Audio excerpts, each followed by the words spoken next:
This video is going to be really short and crisp. I'll try to show you things that I'm doing right now for the past 1 week and the things that I'm really focusing on. I'm trying to make my workout even more simpler.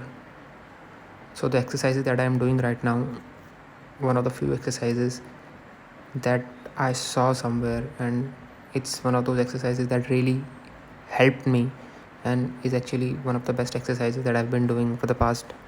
I think whenever I get the opportunity to get a good upper body workout, I always look for something that include most of my body parts, and it's a very high intensity endurance exercise too.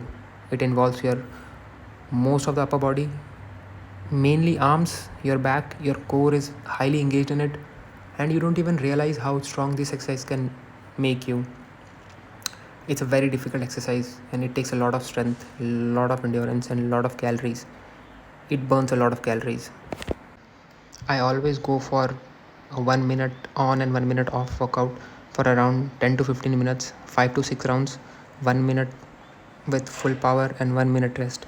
Then again go for 1 minute with medium intensity, then rest. Then again go for very least intensity and very light, then take rest. Then again repeat the cycle, go for higher intensity, rest. This is how 1 minute on and 1 minute off works for me.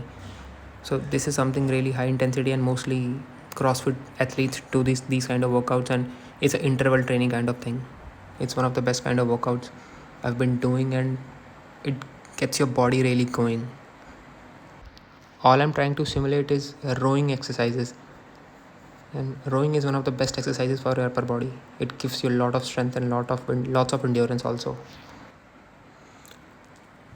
As you can see, this kind of machine, cycling machine, there's an intensity button.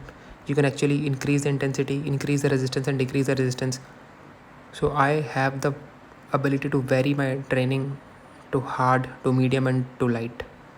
So when you have this kind of ability in any kind of machine, you should always go with that. I prefer doing these kind of exercises.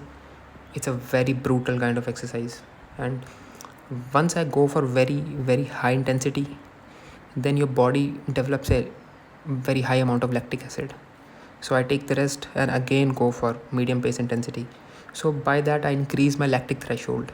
The ability to work at a very high pace, that's some kind of training I think most of the high level athletes prefer doing.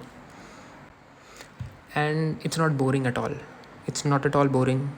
It's a lot of fun doing these kind of exercises. And there's a lot of creativity when I go out to the gym. I always look for things. I always find things on my own. So I always use my mind. So for a very long period of time, I wasn't a fan of dips. I don't know why, but I think dips puts your shoulder in such a position where if you don't know how to do it properly, you can actually damage your shoulders. It's a very technical exercise for me, so I have never been a fan of.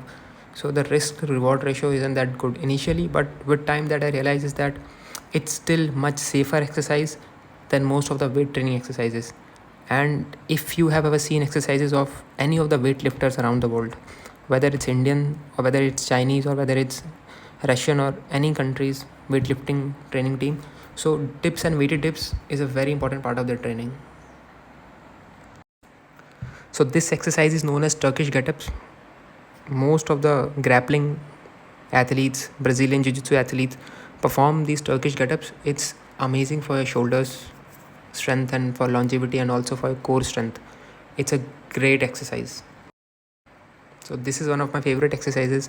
No doubt I've been doing pull-ups for a very long period of time, but now I need to level up. I need to use weights. I need to do weighted pull-ups. So this is around 12.5 kgs of weight, and I'm doing around 60 to 70 in sets of 5 to 6. So this is the only exercise I'm performing. So mostly I stay away from weights, and even if I'm using weights, I tend to do the basic exercises, and if I need to use weights, I use weights in them only. So now few things that I really want you to understand at the end is focus on doing the basic exercises for a very long period of time. Become good at them, do them so well that your body maintains a certain level of strength, so that in future if you want to go ahead and do the difficult exercises, like difficult means the exercises where the risk of getting injuries is very high, So for that, you need to actually have the basic strength of doing them. If you have the basic strength, if you can't do a simple push-up, if you can't do a simple pull-up or dips, imagine how you're going to move, how you are going ahead and doing the exercises like deadlifts, clean and jerks, bicep curls. All these exercises are not the basic exercises. You need to learn the basics. You can't go ahead in future and do the high level exercises before learning the basics. Basics are the fundamentals, and one must learn the fundamentals before moving ahead. That's the only thing that one need to understand from this.